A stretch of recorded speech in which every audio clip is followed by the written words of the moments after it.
పవిత్రమైన తిరుమల లడ్డుపై సీఎం చంద్రబాబు గారు మొదట స్పందిస్తూ ఇది కల్తీ జరిగింది అని చెప్పడం జరిగింది.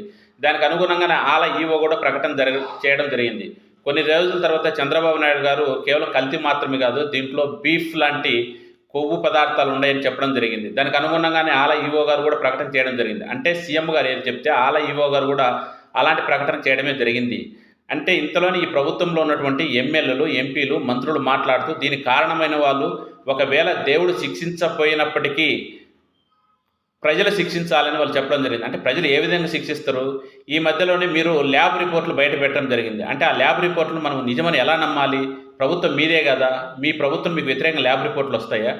అంటే కోర్టుకు పోవాల్సిన అవసరం లేదా? చట్టాలు లేవా? కోర్టు ద్వారా కదా నిర్ధారించాలి. కోర్టు ద్వారా నిర్ధారించితేనే కదా నిజమైన నమ్మేది. ఇంతలోపు నిజమేదో అబద్ధమేమో తెలుసుకోకుండా ఇంకొక ఆయన ప్రయాచిత దీక్షను మొదలుపెట్టిండు. ఇలా చేయడం తప్పు కదా? అంటే తప్పు జరిగిందో లేదో తెలుసుకోకుండా ఇలాంటి తప్పులు చేయడం ఇంకా తప్పు కదా?